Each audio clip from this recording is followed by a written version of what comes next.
Hi, இன்றைக்கி என்ன பார்க்க போகிறோம் அப்படின்னா ராயல் என்ஃபீல்ட்லேருந்து சேல்ஸ் ரிப்போர்ட் அப்படின்றது வந்து கொடுத்துருக்காங்க. இது எந்த மாதத்துக்கான சேல்ஸ் ரிப்போர்ட் பார்த்தீங்க அப்படின்னா போன மாதத்துக்கானது. அதாவது மார்ச் மாதத்துக்கு இந்த பைக் அப்படின்றது எவ்வளோ சேல்ஸ் ஆயிருக்கு அப்படின்றத வந்து அவங்க சொல்லியிருக்காங்க. இந்த பைக் பார்த்தீங்கன்னு வச்சுக்கோங்களேன், 84% இந்த பைக்கோடைய இந்த சேல்ஸ் அப்படின்றது அதிகமாகிருக்கு அப்படின்னு சொல்கிறாங்க. 84% அப்படின்றது வந்து ரொம்ப அதிகம்.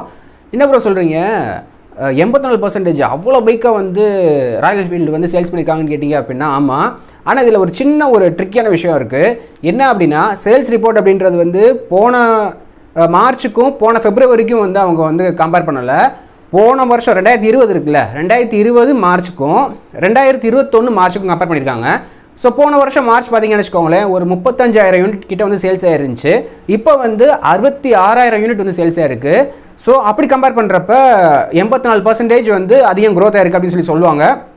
ஆனால் போன வருஷம் இந்த டைமில் பார்த்தீங்கன்னு வச்சுக்கோங்களேன், கொரோனா அப்படின்ற ஒரு விஷயம் வந்து ரொம்ப வைடாக ஸ்ப்ரெட் ஆகிட்டு இருந்துச்சு.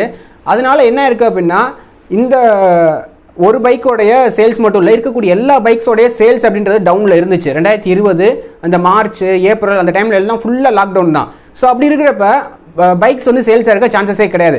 ஸோ அந்த ரிப்போர்ட்டை வச்சு இப்போ அவங்க வந்து கம்பேர் பண்ணி காட்டுறப்ப என்ன அப்படின்னா 84% க்ரோத் அப்படின்றத வந்து காட்டுறாங்க.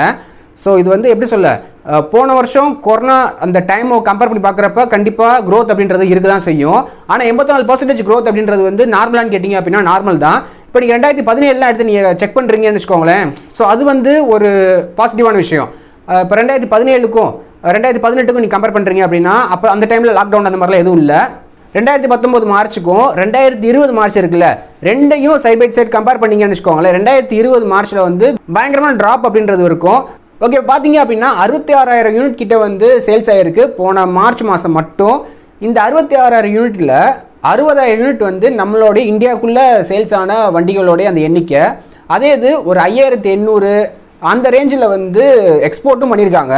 ஸோ அந்த விஷயத்தில் வந்து கண்டிப்பாக ஒரு நல்ல ஒரு க்ரோத் அப்படின்றது வந்து இருக்குது. இந்த ராயல் என்ஃபீல்டில் பார்த்தீங்கன்னு வச்சுக்கோங்களேன், பைக்கோடைய சேல்ஸ் அப்படின்றது அதிகமாக இருக்குது. இதுக்கான ஒரு ரீசன் வந்து அவங்க புதுசாக பைக்கை லான்ச் பண்ணுறாங்கல்ல, அதை கூட நம்ம ஒரு ரீசனாக சொல்ல முடியும். அதே மாதிரி இப்போயே பார்த்தீங்கன்னு வச்சுக்கோங்களேன், கான்டினென்டல் ஜிடிக்கும் இன்டர்செப்டருக்கும் வந்து புது அக்சசரிஸ் அப்படின்றத வந்து ரிலீஸ் பண்ணியிருந்தாங்க. இது போக வந்து 650 சிசியில் வந்து இன்னும் ஒரு சில பைக் வந்து லான்ச் ஆகும். கிளாசிக் 350cc பைக் வந்து புதுசாக லான்ச் ஆகலாம். அதேமாதிரி ஹண்டர் அப்படின்னு சொல்லி ஒரு பைக் வந்து லான்ச் ஆகலாம். ஸோ இந்த மாதிரி பல பைக்ஸ் வந்து ராயல் என்ஃபீல்டில் லான்ச் ஆக போகுது. ஸோ இந்த மாதிரி டே டு டே அப்டேட் நீங்கள் தெரிஞ்சுக்கணும், அதாவது பைக் சம்மந்தம் அப்டேட் ஃபுல்லாக நீங்கள் தெரிஞ்சுக்கணும் அப்படின்னா சேனலை மறக்காம சப்ஸ்கிரைப் பண்ணுங்கள்.